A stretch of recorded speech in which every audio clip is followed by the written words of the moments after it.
Good morning, adventurers. My name is Ben, and welcome to a morning show where I sit around, drink some tea, and talk about TTRPGs.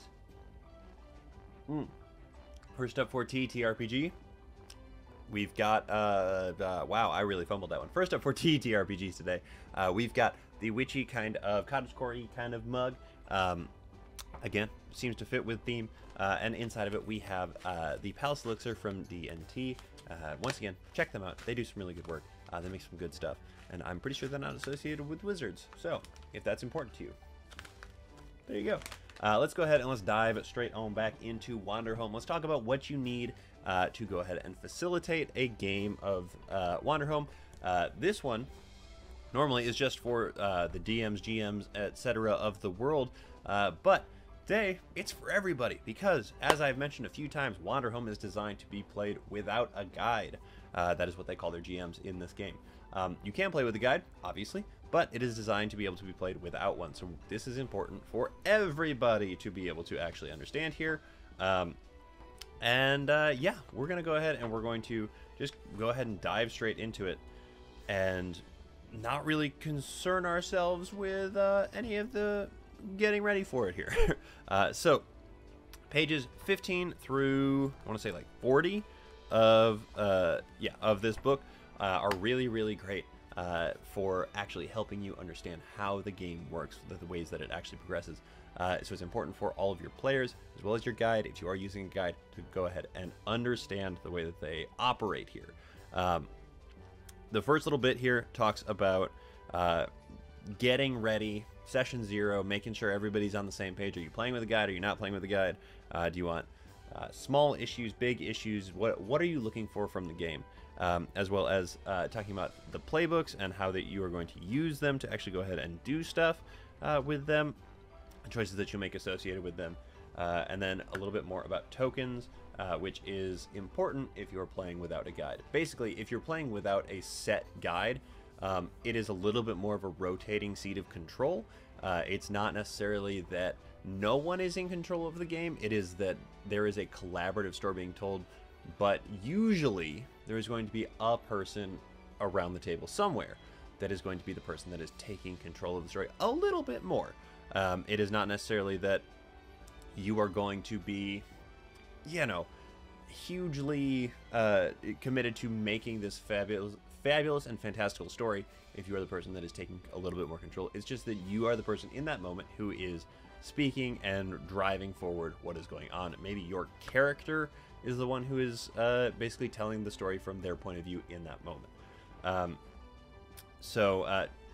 If you are playing the game without a guide, you will know when you need to pick up tokens. If you're playing with a guide, you as the guide will need to know when people pick up tokens, in addition to what they normally do, which each individual person will be responsible for tracking what their individual playbooks get and give tokens for.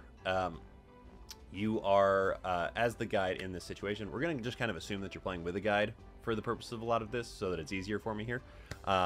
You, as the guide, are responsible for understanding when other tokens are introduced and taken away.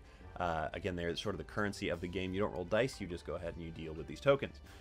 Examples on page 18 and 19, you get a token whenever you inconvenience yourself to help someone else, give something away you hold dear, pause for a moment, get some rest, leave an offering to a smaller forgotten god, speak your true feelings on a subject, take a moment to bask in the grandeur of the world and describe it to the table. Take a moment to watch a tiny moment of beauty and describe it to the table. Take a moment to marvel at something no one has ever seen before and ask the table to describe it. And then you spend a token in order to provide a solution for an aspect of a material or immediate problem. Ease someone's pain, if only for a moment. Keep someone safe from the difficulties of the world. Offer someone the chance to connect with you on a personal level.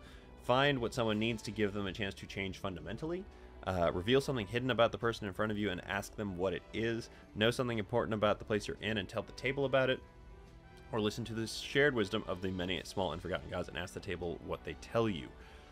So there are some like meaty things in here. A good example is reveal something hidden about the person in front of you and ask them what it is. So if you are a player playing with a guide, the player can spend a token to say, I want to find something out that is hidden about the person in front of me. And the guide in that instance will maybe tell them what it is, like give them a quick little 1 to whatever word description, so that then the person can reply back and ask them in character what it is, the phrase the way that they want it to be, that this hidden thing is. It's an interesting sort of setup, and I think it's really kind of cool. But if you're not playing with a guide, in this case, then sort of the table will collaborate on what that is. Or the person spending the token will go ahead and say, I want to do this. This is the thing that I think is hidden about them, and then proceed to ask in character on how that works. So, tokens are an important thing to be able to keep track of as a guide, or not as a guide as well. Kith around you. Again, if you are playing with a guide, you are going to be the one responsible for the majority of these Kith, with the exception of if we sort of do some snap cuts between different players and their characters as their journeys have diverged for a little while, but they will come back together, or they're beginning to come together. Instead of focusing in on a single individual every time, there should be a stack of note cards next to them with associated characters that players can pick up and go with. But if each player has their own character in place in this scene, then somebody has to be the one they're voicing the Kith, in which case that would fall to the guide, or if you are not playing with a guide, it would fall to all of the other players around the table. So you have to sort of be tracking like who is with who and how everybody is interacting in those moments. Additionally, you are responsible, if you are the guide, for describing the natures around you, the places around you. At the beginning of each game, the table will describe the first place that they're at from the comfortable, verdant, or liminal natures sections. Basically, you pick a couple of the options in there. There are 18 total, and you describe how they interact, and you basically establish a place in the world so that you can have basically a home base. And from there, you go ahead and you set out past that. In which case, then the GM, guide, etc., is the person responsible for describing the natures around you as you go through the world. If you are not playing with a guide, it comes to the players to go ahead and describe it. It becomes a sitting around the table, basically campfire story, round table kind of discussion, where you're saying, okay, and so now I think that we're going to go ahead and we're going to go around this mountain path here. You describe the mountain path, you describe sort of how it works, and then when you come around the other side and you say, and then in front of us we see this massive flying castle. And somebody else goes, and in the flying castle we can see that there are these red banners sitting on all the parapets. And somebody else jumps in and says there is this long magical elevator that reaches to the ground. And it just sort of builds on itself in that way. It's a really cool system for creating a collaborative field that you can tell the story within, which is not something that is necessarily true in all of the other games that we have talked about and that we will talk about, because most of them involve a lot of character creation up front with your GM, DM, whoever, so that you have the ability to, you know, have surprises as the story goes on. But in this case, you are creating the surprises as you go with everybody else around the table. Basically, the pros and cons of having a guide come down to the style of game you want to play.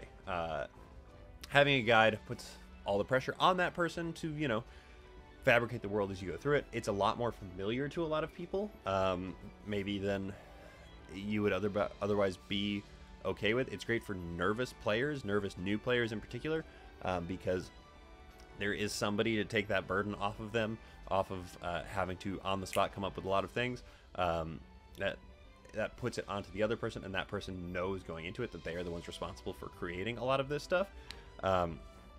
It allows you to sort of like balance out the play styles, because there might be dominant personalities, there might be, you know, things that make it so that without a guide there would be an unequal balance of basically game, because one person is really excited and they're cavalier and they're going for it, whereas another person might be a little more timid and drawn back, and that first person is just not recognizing that this other person hasn't said a whole lot yet because they are so into the game and so excited about what's going on. It's not necessarily bad, it's just that you want everybody to have sort of this round table, open door kind of seat at the table here, so that you can go ahead and get everybody involved. Now, playing without a guide allows you to go ahead and facilitate all of those players who are really excited, who are really into it, really energetic about the way that things are going. It makes it so that everybody has the opening for input as things come up. It doesn't necessarily mean that everything is going to be used every time, because people might go, okay, but what if this happens instead? What about this instead? How about we try this? So it allows a little bit of a break from the actual, like, one person deciding everything, and it allows for a more collaborative story. But in that collaboration, there is a lot of compromise that has to be made for somebody who is just throwing out ideas constantly, because not every one of your ideas is going to get picked up.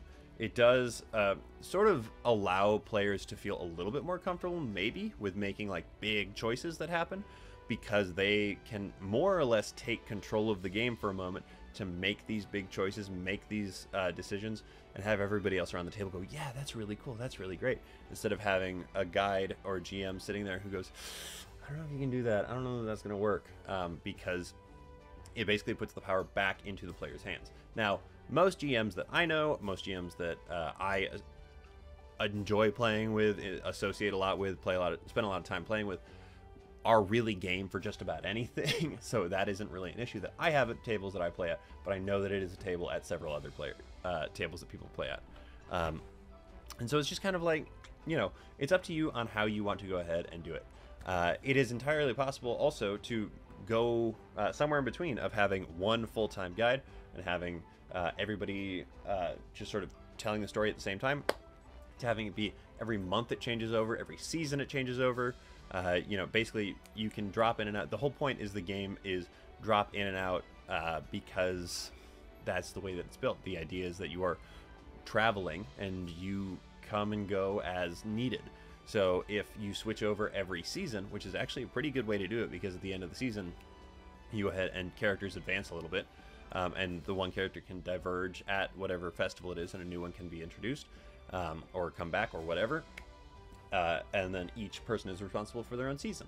But it makes it so that somebody is responsible for a little while, and then it changes hands, and then it changes hands, and it changes hands, and it makes it so that you don't necessarily get the same burnout that you might get for running a long campaign. But obviously, go ahead and run some longer campaigns.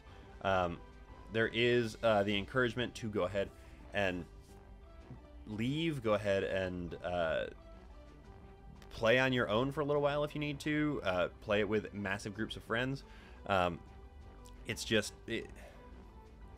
the idea is that you can play the game however you want to, and that is a really cool thing about this game, because there aren't really like hard rules the same way that Pathfinder might have, the same way that D&D might have, the same way that most other RPGs might have. This is a really, really interesting one for that reason. And so that is basically everything you need to know about running the game. If you read this book, you already have more than enough information to get through it. If you read, you know, a tiny, tiny portion of this book, you have everything you need to know to be the person that sits down and says, all right, we're going to play this game and facilitate the actual game happening. It is not a complicated game. It's really not. Kids on Bikes, when I talked about it last week, not complicated. This one, even less complicated somehow. So, again, I cannot recommend this game enough. It's so cool. It's so fun. Definitely check them out. But that is everything I have to talk to you guys about today. So, thank you guys so much for making me part of your morning routine. I really do appreciate it. And thank you so much in particular to my subscribers. You guys are the ones that make this show possible as I get way out of focus. If you're interested in supporting the show, go ahead and subscribe either here on YouTube or here on whatever podcasting platform you listen on, because those are the best ways to go ahead and support the show directly. Apparently I'm just going to be blurry for the end of this, because that is everything I have for you guys. So, with all that said, don't forget, everybody, drink tea, play TTRPGs, and keep on rolling.